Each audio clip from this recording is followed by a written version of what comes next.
Hello everyone. देखिए friends, इस video पढ़ेंगे क्लास 12 की फिजिक्स। और क्लास 12 की फिजिक्स के 75 टॉपिक हैं और केवल आपको यही टॉपिक तैयार करने हैं 75 जो बोर्ड एग्जाम 2027 के लिए वेरी वेरी आईएमपी हैं। और सारे क्या हैं, एनसीईआरटी बेस्ड हैं। देखिए यूपी बोर्ड एग्जाम 2027 के लिए निकाले गए और आपको हाई स्कोर करना है बोर्ड एग्जाम में। अगर ज़्यादा से ज़्यादा नंबर इंक्रीज करने पेपर के अंदर, हाई स्कोर करना है पक्का, तो आपको क्या करना, 100% पक्का तैयारी यहीं से करें। क्योंकि यहाँ पर क्या होते हैं, सारे जो क्वेश्चन होते हैं मोस्ट टाइम पे वही आपको सॉल्व कराए जाते हैं जो पेपर में सबसे ज़्यादा मालूम करते हैं। तो देखिए 2027 के सारे बैच स्टार्ट हो गए हैं। सारे जो सब्जेक्ट हैं सभी का आईएमपी टॉपिक आपको समझाए जाएंगे, बताए जाएंगे, दिखाए जाएंगे। देखिए आपको क्या तैयार करना है इसके अंदर से, देखिए पक्का यही प्रश्न आएंगे बोर्ड एग्जाम में। देखिए कौन कौन से क्वेश्चन तैयार करने वो समझते हैं हम फिजिक्स के। देख सकते हैं कैसे कैसे क्वेश्चन आपको तैयार करने हैं बोर्ड एग्जाम के लिए। 12 फिजिक्स मोस्ट इंपोर्टेंट क्या है क्वेश्चन हैं। 12 भौतिक विज्ञान महत्वपूर्ण प्रश्न या टॉपिक, यही टॉपिक आपको तैयार करने हैं। देखिए पहला टॉपिक आपको जो मोस्ट आईएमपी है बोर्ड एग्जाम में, और देखिए ये पहले वाले चैप्टर में रखा कूलाम का नियम। क्या है कूलाम का नियम? देखिए 16, 18, 20, 22, 24 में इसमें लगातार पूछा गया। जो जिस डेट में आ चुका क्वेश्चन वो डेट हमने उसके आगे लिख दी है।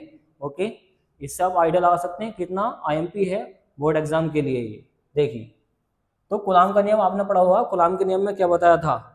कूलाम के नियम में ये बताया था जो वैद्युत बल होता है वो आवेशों के गुणनफल के अनुक्रमानुपाती होता है और उनकी बीच की दूरी के वर्ग के व्युत्क्रमानुपाती होता है। अब वो जो बल होता है वो आकर्षण भी हो सकता है या प्रतिकर्षण भी हो सकता है, वो कंडीशन के ऊपर डिपेंड करता है। देखिए इसमें आपको पढ़ने के लिए मिलेगा F बराबर 1/4 pi epsilon not Q1 Q2 बटा R स्क्वायर। ये फॉर्मूला आपको तैयार करना है, सॉल्व करना अच्छी तरीके से। तो इसमें यह है कि आवेशों के गुणनफल के अनुक्रमानुपाती होता है कौन? वैद्युत बल, और उनकी बीच की दूरी के वर्ग के व्युत्क्रमानुपाती होता है। तो ये कंडीशन आती है इसमें निकल कर कूलाम के नियम में, इसको याद करना है। तो कूलाम का नियम इतना ही है कि कूलाम के नियम के अनुसार किन्हीं दो आवेशों के बीच में लगने वाला आकर्षण या प्रतिकर्षण बल उनके आवेशों के गुणनफल के अनुक्रमानुपाती और बीच की दूरी के वर्ग के व्युत्क्रमानुपाती होता है। तो यह है इसका कूलाम का नियम जो मोस्ट आईएमपी है। अगला टॉपिक है जो आपको तैयार करना है वैद्युत क्षेत्र की तीव्रता। देखिए वैद्युत क्षेत्र की तीव्रता अक्षीय स्थिति में और निरक्षीय स्थिति में बहुत आती है। तो आपने पढ़ी होगी जो वैद्युत क्षेत्र की तीव्रता है वो होती है ई। क्या होती है? ई। और ई बराबर F/Q। आप इसका फॉर्मूला पढ़ेंगे या Q0 पढ़ेंगे। परीक्षण आवेश और बल के अनुपात को वैद्युत क्षेत्र की तीव्रता कहते हैं। बट यहाँ पे कंडीशन ये है, 5 नंबर में डेरिवेशन है ये, कि वैद्युत क्षेत्र की तीव्रता हमें अक्षीय स्थिति में ज्ञात करनी है। कैसी कंडीशन में? अक्षीय स्थिति में। एक निरक्षीय स्थिति है वो देखिए वैद्युत क्षेत्र की तीव्रता निरक्षीय स्थिति में ज्ञात कीजिए। तो अक्षीय स्थिति और निरक्षीय स्थिति वेरी वेरी आईएमपी है। दोनों ही क्वेश्चन क्या मोस्ट इंपोर्टेंट है और ये हर साल के साल पूछे जाते हैं। देखिए पेपर में 14, 16, 17, 18, 20, 22, 24, 26 में लगातार पूछे गए सारे क्वेश्चन। किसी ना किसी पेपर कोड में पक्का आता है। तो अलग अलग एरिया के हिसाब से अलग अलग कोड बनते हैं, उन कोड में कोई से भी क्वेश्चन चला जाएगा। ये सारे क्वेश्चन आपको तैयार करने हैं। अगला क्वेश्चन है कि एक समान वैद्युत क्षेत्र में वैद्युत द्विध्रुव पर लगने वाले बल युग्म आघूर्ण की गणना करनी है। तो बल युग्म आघूर्ण कैसा आता है निकल के? टॉय बराबर, वो आपको पढ़ना अच्छी तरीके से। तो काफी आईएमपी डेरिवेशन है सारे के सारे ये। चलिए नेक्स्ट वाला है गॉस की पिरामिड। देखिए गॉस की पिरामिड तो 100% आती है किसी न किसी पेपर के अंदर। तो गॉस की पिरामिड जरूर याद करें। क्या था? फाई बराबर होता है 1/ε0 इंटू में Q। 1/ε0 इंटू में Q इसका फॉर्मूला होता है। तो ये फॉर्मूला इसका ध्यान पर रखें गॉस की प्रमेय का।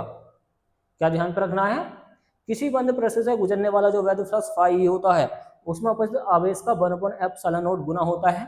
ये कौन बताता है? ये बताती है गॉस की प्रमेय। तो गॉस की प्रमेय इस बॉक्स से याद कर लें, इसी बॉक्स से याद हो जाएगी। जो आवेश है वो 1/ε0 गुना होता है। अगर ये गुना होता है तो फाई कहलाएगा। ये कंडीशन है। और देखिए अब आते हैं गॉस की प्रमेय का अनुप्रयोग। जो अनुप्रयोग है ये भी बहुत आते हैं एग्जाम में। देखिए अनंत लंबाई के एक समान रूप से आवेशित सीधे तार के निकट वैद्युत क्षेत्र की तीव्रता ज्ञात करनी है। तो इसमें एक अनंत विस्तार का एक तार बनाना। तो देखिए ये वाली वीडियो आपको चैनल में मिल जाएगी, देख सकते हैं। प्ले लिस्ट में जाकर सब क्वेश्चन आपको उसमें समझा दी है। और देखिए कौन कौन से क्वेश्चन तैयार करने वो देखते हैं हम। क्वेश्चन नंबर 7 है। देखिए टोटल 75 होंगे और 75 से कुछ बच के नहीं जाएगा अगर आपने यही तैयार कर लिया टोटल सारे क्वेश्चन। देखिए एक समान आवेशित अनंत समतल चादर के निकट वैद्युत क्षेत्र की तीव्रता का हमें व्यंजक ज्ञात करना। तो समतल चादर बनानी है, उस पर हमें वैद्युत क्षेत्र की तीव्रता ज्ञात करनी है। नेक्स्ट वाला क्वेश्चन है विद्युत धारिता क्या होती है। देखिए विद्युत धारिता क्या होती है, सी होती है, क्या होती है फ्रेंड, सी होती है। तो ये सी की वैल्यू आपको फाइंड करनी है, इसका मात्रक क्या होता है, फेरेड होता है। तो ये विद्युत धारिता के बारे में पढ़ना है, इसका परिभाषा, मात्रक, राशि, और मात्रक आपको पता ही है क्या होता है, इसका फेरेड होता है, क्या होता है, फेरेड होता है। अगला टॉपिक है कि संधारित्र, संधारित्र का सिद्धांत क्या होता है। तो संधारित्र किसे कहते हैं, संधारित्र का सिद्धांत क्या है, इसकी परिभाषा क्या है, सब आपको पढ़ के जानी है इस टॉपिक के बारे में, इस टॉपिक के अंदर। अगला है विद्युत विभव तथा विभवांतर में अंतर बताओ, मतलब विद्युत विभव किसे कहते हैं, विभवांतर किसे कहते हैं। बी बराबर क्या होता है, W upon Q, W upon Q या क्यू नोट। इसमें बताया था किसी परीक्षण आवेश को अनंत से किसी बिंदु तक लाने में किया गया कार्य उस बिंदु पर वैद्युत विभव कहलाता है। तो इस फॉर्मूले से इसकी थ्योरी याद कर लें या फिर इस तरीके से याद कर सकते हैं। देखिए कार्य तथा परीक्षण आवेश के अनुपात को, कार्य तथा परीक्षण आवेश के अनुपात को विद्युत विभव कहते हैं, इस तरीके से याद कर लें। कई कई तरीके होते हैं थ्योरी को याद करने के। नेक्स्ट वाला टॉपिक है कि अक्षय स्थिति में विद्युत विभव का व्यंजक याद करना। तो अक्षय स्थिति में विद्युत विभव का सूत्र क्या होता है, निकाल का डेरिवेशन क्या है इसका, सब अच्छी तरीके से सोल्व करके जाना है। अगला टॉपिक है जो आपको तैयार करना, देखिए ये पक्का 100% आता पेपर में ये जो क्वेश्चन है। और देखिए क्या है, हीट स्टोन सेतु, काफी अच्छा सा क्वेश्चन है, प्यारा सा क्वेश्चन है। इसमें रेजिस्टेंस के बारे में बताते हैं, जो रेजिस्टेंस होते हैं प्रतिरोध, प्रतिरोध कैसे काम करते हैं संतुलन अवस्था में, उसके बारे में बताया है इसके अंदर। इसका देखिए फॉर्मूला देखना, पी अपॉन क्यू बराबर होता R upon S, R upon S. तो ये फॉर्मूला है, ये काफी इजी है, अच्छी तरीके से आपको समझा दिया, देख सकते हैं जाके। तो व्हीटस्टोन सेतु क्या होता है, परिभाषा क्या है, सिद्धांत क्या है, और ये किस तरीके से इसका सॉल्यूशन होता, ये सब आपको पढ़ के जाना इसके बारे में। चलिए अगला है एम्पियर का परिपथीय नियम। एम्पियर का परिपथीय नियम भी मोस्ट इंपॉर्टेंट है, वेरी वेरी एमपी है। देखिए परिपथीय नियम भी ध्यान से पढ़ के जाना है। बायो-सावर्ट का नियम भी मोस्ट एमपी है। अनंत लंबाई के सीधे धारावाही तार के कारण चुंबकीय क्षेत्र की तीव्रता ज्ञात करनी है। इसमें क्या करनी है, चुंबकीय क्षेत्र की तीव्रता ज्ञात करनी है। इसमें इस तरीके से आप चित्र बनाएंगे, इस तरीके से, ओके, पढ़ लेना, अच्छा क्वेश्चन है, मोस्ट एमपी है। लंबी धारावाही परिनालिका के कारण चुंबकीय क्षेत्र की तीव्रता का व्यंजक ज्ञात करना, यह भी इसी टाइप का क्वेश्चन है। धारावाही परिनालिका बनती है इस टाइप की। क्वेश्चन नंबर 17 है, क्या है, विद्युत धारा और अनुगमन वेग में संबंध। तो विद्युत धारा जे बराबर होता है आई अपॉन ए, क्या होता है, आई अपॉन ए। इसमें यह बताया था कि एकांक क्षेत्रफल से जितनी धारा गुजरती है वो क्या होता है, धारा घनत्व कहलाता है। तो ये फॉर्मूला याद कर लें, जे बराबर आई अपॉन ए से, इसकी पहचान ध्यान पर करें। मोस्ट टाइम पे ये वाला क्वेश्चन। अगला है ओम के नियम का सत्यापन। ओम क्या मतलब ओम का नियम क्या है, ओम के नियम का सत्यापन क्या है। ओम के नियम से अनुगमन वेग की गणना कीजिए, ये बहुत आता है। अगला क्वेश्चन है कि किरचॉफ के नियम। देखिए किरचॉफ के नियम पर तो किंग लिख लें, मोस्ट टाइम पे लिख लें, कुछ भी लिख लें, किरचॉफ के नियम तो किसी न किसी पेपर बोर्ड में पक्के आते आते हैं, इसको मत छोड़ना। अगला है धारा घनत्व। आपकी अभी बताया था धारा घनत्व क्या होता है, जे बराबर होता है आई अपॉन ए। तो इसे याद कर लें, मतलब एकांक क्षेत्रफल से जितनी धारा निकल के जाएगी वो क्या है, धारा घनत्व है। परिभाषा आपको बताई दी है, मात्रक इससे निकाल लें, एम्पेयर बटा मीटर स्क्वायर हो जाएगा। आई से हो गया एम्पेयर, ए से हो गया मीटर स्क्वायर, बी में सूत्र भी इससे आ जाएंगे निकल के, बिल्कुल ईजी है। विशिष्ट प्रतिरोध, विशिष्ट चालकता और विशिष्ट प्रतिरोधकता क्या होती है, ये तीनों ही डेफिनेशन मोस्ट टाइम की है, केमिस्ट्री में भी आती हैं, फिजिक्स में भी आती हैं, इस टाइप की डेफिनेशन पढ़िए इसको ध्यान से। टॉपिक नंबर 22 है विभव प्रवणता और विद्युत क्षेत्र की तीव्रता में संबंध क्या है। देखिए इसमें संबंध काफी बार पूछा गया है, तो संबंध को भी ध्यान से पढ़ के जाना है। अगला है समांतर प्लेट संधारित्र की धारिता का व्यंजक। जो समांतर प्लेट संधारित्र की धारिता है सी, उसका व्यंजक हमें प्राप्त करना है। जो व्यंजक है किस तरीके से निकल के आता है वो उसको सोल्व करना अच्छी तरीके से। अगला टॉपिक क्या है, संधारित्र की स्थितिज ऊर्जा का व्यंजक ज्ञात करना। जो स्थितिज ऊर्जा होती है U, उसकी वैल्यू फाइंड करनी है, बिल्कुल इजी है, अच्छे से पढ़ के जाना इसको। अगला टॉपिक क्या वो देखिए, विद्युत धारा परिभाषा। अभी विद्युत धारा क्या होती है, देखिए Q बराबर क्या होता है फ्रेंड्स, IT, क्या होता है IT। मुझे I का मान चाहिए तो Q के बेटे में कौन आ जाएगा, T। इसका मतलब ये है कि एकांक समय में जितना आवेश गुजर कर जाएगा वो उसकी विद्युत धारा कहलाएगी। मान लो कोई तार है, 1 सेकंड के अंदर, T बराबर हमने रख दिया 1 सेकंड, 1 सेकंड के अंदर जितना वहां से कुलाम निकल कर जाएगा, चाहे कुलाम 2 कुलाम हो, मतलब आवेश, जितना आवेश गुजर कर जाएगा, तो चाहे वो 2 कुलाम हो, 5 कुलाम हो, 6 कुलाम हो, तो जितना वहां से आवेश गुजर कर जाएगा वो कहलाएगा आपका धारा। ओके, अगला टॉपिक क्या वो देखिए, सेलों का विद्युत वाहक बल सेलों का विद्युत वाहक बलों की गणना करनी है। तो इसमें दो टाइप से गणना करते हैं। इस टॉपिक को भी ध्यान से लिख लेना, पढ़ लेना। ओके, अच्छा टॉपिक है ये। नेक्स्ट वाला है स्वीय प्रेरण गुणांक। इसकी परिभाषा बहुत आती है। देखिए परिभाषा तो इसकी 100% किसी न किसी पेपर कोड में आती है।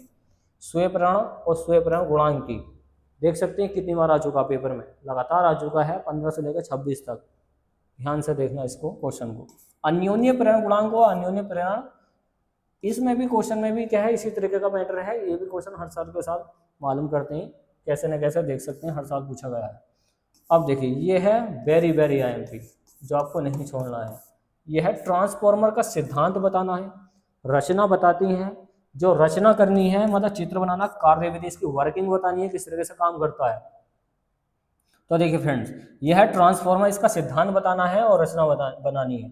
तो ट्रांसफॉर्मर क्या करता है, ये कम वोल्टेज, मतलब जो कम वोल्टेज आते हैं उसको घटाने और बढ़ाने का कार्य करता है। मतलब जो वोल्टेज आते हैं, जो धारा आती है, उसको घटाने और बढ़ाने का कार्य कौन करता, ट्रांसफॉर्मर करता है। अब ये किस सिद्धांत पर कार्य करता है, ये करता अन्योन्य प्रेरण गुणांक के सिद्धांत पर कार्य करता है ट्रांसफॉर्मर। ये दो टाइप के होते हैं, एक उच्चाई ट्रांसफॉर्मर होता है, एक अपचाई ट्रांसफॉर्मर होता है। तो ये जो ट्रांसफॉर्मर है, इसका डायग्राम बना के अच्छे से पढ़ के जाना है। वो प्रैक्टिकल में भी काफ़ी बनाते हैं इसमें, तो प्रैक्टिकल होंगे आपके। तो ये अगला है धारावाही लंबी परिनालिका के स्वयं प्रेरकत्व का सूत्र ज्ञात करना हमें। ये भी अच्छा क्वेश्चन है।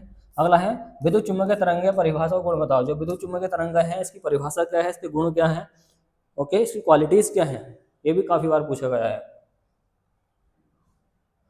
अगला टॉपिक है दो समतल कुंडलियों के बीच अन्योन्य प्रेरकत्व का व्यंजक ज्ञात करना। कहाँ पे, दो समतल कुंडलियों के बीच में ज्ञात करना है अन्योन्य प्रेरकत्व का व्यंजक हमें। तो ये व्यंजक काफी बार पूछा गया, अच्छा क्वेश्चन है। अगला है विस्थापन धारा क्या होती है। विस्थापन धारा भी क्या है, मोस्ट IMP है। जो विस्थापन धारा, ये भी बहुत आती है एग्जाम के अंदर, इसको भी अच्छे से पढ़ के जाना है। अगला टॉपिक है लेंज का नियम। तो लेंज का नियम भी काफी बार पूछा गया। देखिए अगला जो टॉपिक है, ये किंग क्वेश्चन है, मोस्ट IMP है इस चैप्टर का। पूरे चैप्टर में से केवल आपको यही क्वेश्चन तैयार करना है। ये चैप्टर है, चैप्टर नंबर 8 है ये, कि मैक्सवेल का विद्युत चुम्बकीय तरंग सिद्धांत, VVI, very very IMP question है। देख सकते हैं कितनी बार मालूम कर सका, मतलब करा इन्होंने 15, 16, 17, 18, 19, 22, 23, 24, 25, 26 में लगातार पूछा गया है। ये जो क्वेश्चन है मैक्सवेल का विद्युत चुम्बकीय तरंग का सिद्धांत। नेक्स्ट वाला है विद्युत चुम्बकीय स्पेक्ट्रम। जो विद्युत चुम्बकीय स्पेक्ट्रम है, इसका स्पेक्ट्रम बनाना है, किस तरह से काम करता है, क्या करता है स्पेक्ट्रम, अच्छे से पढ़ के जाना। ये भी क्वेश्चन बहुत आता है एग्जाम में। क्वेश्चन नंबर 37 क्या है, चुंबकीय प्रवृत्ति क्या होती है, अपेक्षित चुंबकशीलता क्या होती है, चुंबकशीलता क्या होती है। ये परिभाषाएं हैं, तो ये परिभाषाएं बहुत आती हैं। ओके, एक एक नंबर में आ जाती हैं या दो दो नंबर में आ जाती हैं। तो परिभाषा तो बहुत आती है एग्जाम में, इसको ध्यान से पढ़ना। तो परिभाषा है, क्या है फ्रेंड्स, ये है परिभाषा। शुरू से गलत लिखे बैठे हैं, तो ये परिभाषाएं हैं, परिभाषा जरूर तैयार करनी है आपको। ओके, नेक्स्ट वाला टॉपिक है कि धारावाही, मतलब धारा मापी को एमीटर में कैसे परिवर्तित करते हैं। जो धारा मापी होता है इसको एमीटर में कैसे चेंज कर देते हैं, ये भी क्वेश्चन काफी बार पूछा गया है, अच्छा क्वेश्चन है। अगला है फैराडे का विद्युत चुम्बकीय प्रेरण संबंधी नियम क्या है। जो फैराडे के नियम है, प्रथम नियम, द्वितीय नियम, दोनों ही नियम आपको पढ़ के जाने। फैराडे के नियम से कैसे विद्युत धारा बनती है, सब आपको पढ़ना अच्छी तरीके से। उसमें जो कॉइल है तो ये वो कैसे घूमती है। अगला है विद्युत चुम्बकीय प्रेरण प्रेरित विद्युत वाहक बल, इसको भी पढ़ना है। जो विद्युत चुम्बकीय प्रेरण है वो प्रेरित विद्युत वाहक बल है, ये भी क्वेश्चन क्या है, मोस्ट IMP है। अगला है अनुचुंबकीय और प्रतिचुंबकीय पदार्थों में अंतर बताओ। तो इसकी परिभाषा याद कर लेना कि अनुचुंबकीय पदार्थ और प्रतिचुंबकीय पदार्थ किसे कहते हैं। ओके, चलिए क्वेश्चन नंबर 42 है एक समान चुंबकीय क्षेत्र में उपस्थित धारावाही चालक पर लगने वाला बल, लॉरेंज बल ज्ञात करना। ये भी काफी आता है एग्जाम में। अगला है एक समान चुंबकीय क्षेत्र में धारावाही लूप पर लगने वाला आघूर्ण ज्ञात करना है। तो इसमें आघूर्ण ध्यान पर रखें, ये भी क्वेश्चन बहुत आता है। अगला है दो समांतर धारावाही चालकों के बीच में लगने वाला बल ज्ञात करना। तो दो समांतर धारावाही चालक होते हैं, उनके बीच में बल कैसे कार्य करता है, एक ये होता है, एक ये होता है, इसके बीच में जो F है वो कैसे कार्य करता है, ये आपको पढ़ना अच्छी तरीके से। चलिए अगला है चल कुंडली धारा मापी। देखिए चल कुंडली धारा मापी, तो इसमें तो आप मोस्ट IMP लिख ही लें। ओके, ये तो 100% आते आता चल कुंडली धारा मापी। ये कैसा क्वेश्चन है, अगर आसान तरीके से चाहिए तो आप यूट्यूब पर लिख देना चल कुंडली धारा मापी और बोल देना मास्टर कोचिंग। जैसे ये बोलेंगे तो ये वीडियो हमारे ऊपर ही मिल जाएगी, बिल्कुल छोटे तरीके से आपको आसान तरीके से बिल्कुल इजी तरीके से पेपर पर लिख के बता दिया है, पढ़ लेना इसको। अगला क्या है चुंबकीय याम्योत्तर और दिक्पात कोण और नमन कोण, ये तीनों ही डेफिनेशन ये भी क्या है मोस्ट इंपोर्टेंट है। ओके, वेरी वेरी आईएमपी हैं और परिभाषाएं के रूप में आते हैं ये, दिक्पात कोण, नमन कोण। ओके, इसमें अल्फा बीटा चलता है, पढ़ लेना इसको। अगला है चौक कुंडली का कार्य सिद्धांत समझाइए। चौक कुंडली किस तरीके से काम करते हैं तो कार्य सिद्धांत के बारे में पढ़ के जाना, ये भी काफी बार पूछा एग्जाम के अंदर, अच्छा क्वेश्चन है। प्रकाश का परावर्तन क्या होता है, हाई स्कूल से पढ़ा होगा। प्रकाश का परावर्तन क्या होता है, ये भी हाई स्कूल से पढ़ा होगा, मोस्ट एमपी है। प्रत्यावर्ती धारा का वर्ग माध्य मूलमान का व्यंजक ज्ञात करना, और इसी से क्वेश्चन रिलेट करता है एलसीआर परिपथ। एलसीआर परिपथ, तो एलसीआर जो परिपथ है फ्रेंड्स, ये है वेरी वेरी एमपी, क्या है मोस्ट एमपी है एलसीआर जो परिपथ है। तो एलसीआर परिपथ ध्यान से पढ़ के जाना आपको, जो एलसीआर सर्किट है। ओके, एलसीआर पूरे सर्किट को ध्यान से पढ़ना है। अगला है पूर्ण आंतरिक परावर्तन, तो टोटल इंटरनल रिफ्लेक्शन कैसा हो जाता है, प्रैक्टिकली आपको बता दिया है, देख लेना इसको, ये पानी के अंदर अच्छे से हो जाता है। नेक्स्ट वाला टॉपिक है कि अवतल लेंस हो, अवतल लेंस का प्रथम तथा द्वितीय फोकस बताओ। तो इसमें प्रथम फोकस और द्वितीय फोकस बताना किसका, अवतल लेंस का। तो चित्र से आपको समझ में आएगा, चित्र देख लेना इसका। प्रिज्म के पदार्थ का अपवर्तनांक का सूत्र ज्ञात करना, तो ये n का मान चाहिए इसमें, तो n का मान चाहिए। तो इसमें जो n का मान है यही आपको फाइंड करना, अच्छा डेरिवेशन 5 नंबर का बड़ा है ये। ओके, अगला है गोलीय अवतल पृष्ठ के लिए अपवर्तन का सूत्र। देखिए एक ये है क्वेश्चन, एक ये वाला, एक ये वाला, तीनों ही क्वेश्चन मोस्ट आईएमपी हैं। ओके, 100% पेपर में आता है इसमें से कोई ना कोई क्वेश्चन। तो गोलीय अवतल पृष्ठ के लिए अपवर्तन का सूत्र बहुत आता है, पतले लेंसों के लिए अपवर्तन का सूत्र बहुत, मतलब लेंस मेकर, तो लेंस मेकर के नाम से फेमस है ये। तो ये लेंस मेकर जो है क्वेश्चन, ये वेरी वेरी आईएमपी है फ्रेंड्स, मोस्ट आईएमपी है लेंस मेकर, छोड़ना नहीं है इसको। अगला क्या है सरल सूक्ष्मदर्शी और संयुक्त सूक्ष्मदर्शी। देखिए इस वाली स्लिप पे, ये जो पीपीटी है ये वाली, इस पे जो क्वेश्चन आ गया है ये तो 100% मालूम करते हैं, ये भी क्या है मोस्ट है। ओके, इसकी तो गारंटी ले लो, पक्के आते हैं इसमें से कोई ना कोई क्वेश्चन तो 100% आते हैं। अगला क्वेश्चन क्या है खगोलीय दूरदर्शी। देखिए ये भी क्या है, सब सारे के सारे ये भी पीपीटी के मोस्ट आईएमपी है, इससे बच के कुछ नहीं जाएगा।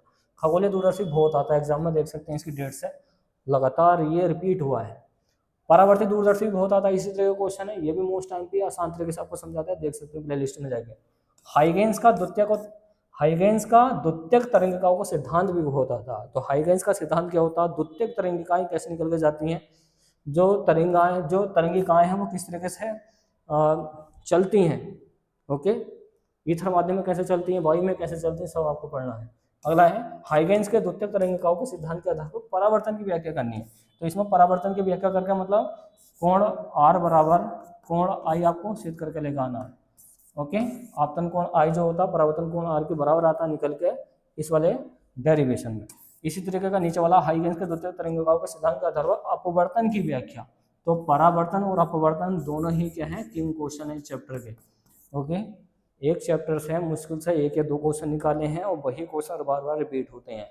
तो ये जो चैप्टर है इसे केवल आपको ये 2 क्वेश्चन तैयार कर लेना, इससे बच के कुछ नहीं जाएगा। नेक्स्ट वाला टॉपिक है कि व्यतिकरण क्या होता है। व्यतिकरण की शर्तें बतानी है, परिभाषा बतानी है। तो व्यतिकरण भी क्या है, very very most important exam के लिए। ओके, पढ़ लेना इसको अच्छे से। कला संबंध स्रोत क्या होते हैं, ये भी बहुत आता है। प्रकाश स्रोत क्या होता है, कला संबंध स्रोत क्या होते हैं, तो भी ध्यान से पढ़ना। प्रकाश का विवर्तन क्या होता है, ये भी काफी बार रिपीट हुआ है।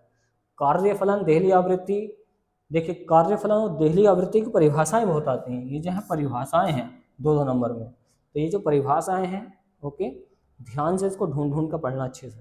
अगला है प्रकाश वैद्युत प्रभाव के नियम बताओ। जो प्रकाश वैद्युत प्रभाव है इसका नियम बताओ, किस तरीके से प्रकाश उस पर टकराता है किसी लोहे की चीज पे, तो किस तरीके से वो वैद्युत प्रभाव करता है उसका।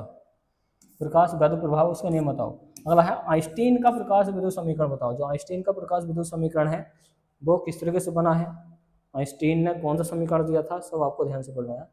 Okay, most important. अगला है रदरफोर्ड का अल्फा कण परिकिरण प्रयोग बताओ। तो रदरफोर्ड का परमाणु मॉडल आपने पढ़ा होगा, इस तरीके से परमाणु मॉडल बनाएंगे आप, उस पर किरणें जाएंगी, टकराएंगी, कुछ तो सीधी निकल जाएंगी, कुछ टेढ़ी होकर निकलेंगी, इस तरीके से आपने पढ़ा होगा। ओके, कुछ सीधी निकल जाएंगी, तो पढ़ लेना। रदरफोर्ड का परमाणु मॉडल इस टाइप से आता है बहुत ज़्यादा। एक ये है रदरफोर्ड का परमाणु मॉडल, ये रहा रदरफोर्ड का अल्फा कण परिकिरण। हाँ, अल्फा कण परिकिरण यही वाला है, और रदरफोर्ड का परमाणु मॉडल भी यही वाला है। ओके, चलिए अगला है बोर का परमाणु मॉडल। देखिए रदरफोर्ड का परमाणु मॉडल जैसा है वैसे बोर का परमाणु मॉडल है, दोनों ही क्वेश्चन एक दूसरे से रिलेट करते हैं, पढ़ना इसको अच्छे से। अगला है हाइड्रोजन स्पेक्ट्रम क्या होता है, और हाइड्रोजन स्पेक्ट्रम भी बहुत आता है एग्जाम में।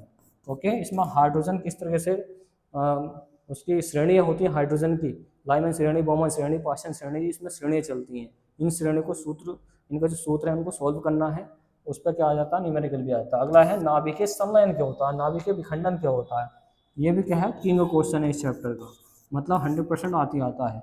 नाभिकीय संलयन और नाभिकीय विखंडन बहुत आता है एग्जाम के अंदर। ऊर्जा बैंड के आधार पर चालक, अचालक, अर्धचालक में अंतर बताओ। तो चालक क्या होता है, अर्धचालक क्या होता है, और अचालक क्या होता है। तो चालक में जिसमें करंट फ्लो हो जाए, अचालक मतलब जिसमें करंट फ्लो नहीं होता है, अर्धचालक का मतलब ये बीच को हो जाएगा दोनों में। जैसे कि सेमीकंडक्टर होता है, मतलब जो चिप वगैरह होती है सिलिकॉन वाली। अगला क्वेश्चन है कि पीएन संधि डायोड के लिए अग्र अभिनति और उत्क्रम अभिनति मोस्ट इंपोर्टेंट एग्जाम के लिए, और इसी से एक क्वेश्चन रिलेट करता है पीएन संधि डायोड से, ये करता है आपका पूर्ण तरंग दृष्टकारी, पूर्ण तरंग दृष्टकारी। तो पूर्ण तरंग दृष्टकारी क्वेश्चन बहुत आता है एग्जाम में, या फिर अर्ध तरंग दृष्टकारी, अर्ध तरंग दृष्टकारी क्या है, दृष्टकारी। तो पूर्ण तरंग दृष्टकारी और अर्ध तरंग दृष्टकारी इस चैप्टर से बहुत पूछे गए एग्जाम के अंदर। तो जितना आईएमपी ये है उतने ही आईएमपी ये दोनों क्वेश्चन ये टाइप होने से रह गए हैं, इनको लिख लेना किसी पेपर पे। पीएन संधि डायोड के लिए पूर्ण तरंग दृष्टकारी का वर्णन कीजिए चित्र सहित, ऐसे अर्ध तरंग दृष्टकारी के लिए वर्णन कीजिए अच्छी तरीके से। तो ये वो क्वेश्चन है जो आपको तैयार करने बोर्ड एग्जाम में। देखिए फ्रेंड्स, टोटल 75 टॉपिक आपको समझा दिए, अच्छी तरीके से बता दिए कौन कौन से टॉपिक आपको तैयार करने, इनसे बचकर कुछ नहीं जाएगा बोर्ड एग्जाम 2027 में। हाई स्कोर के लिए आपको इतनी मेहनत तो करनी पड़ेगी। ओके, और जो आपके फ्रेंड्स हैं उनमें ये वीडियो को शेयर कीजिए। अगर आप वीडियो शेयर करेंगे तभी क्या होगा, चैनल थोड़ा सा ग्रो करेगा, शेयर करने से या लाइक करने से। तो लाइक करिए ज़रूर, क्योंकि इसको पीपीटी को बनाने में बहुत ज़्यादा मेहनत लगती है, फिर वीडियो बनाने में, फिर एडिट करने में, फिर अपलोड करने में काफ़ी मेहनत है इसमें। ओके, तो समझिए बात को और शेयर कीजिए अपने फ्रेंड्स के अंदर। चलिए, तो उम्मीद है फ्रेंड्स आपको वीडियो पसंद आएगी, तो वीडियो को लाइक एंड शेयर कीजिए, चैनल को सब्सक्राइब कीजिए। थैंक्स फॉर वॉचिंग गाइस, मिलते हैं कैसे नेक्स्ट वीडियो में जो काफ़ी इंपॉर्टेंट हो एग्जाम के लिए, और सारे सब्जेक्ट की वीडियो इसी तरीके से आपको समझा दी जाएंगी जो आपको तैयार करना बोर्ड एग्जाम के लिए। चलिए फ्रेंड्स।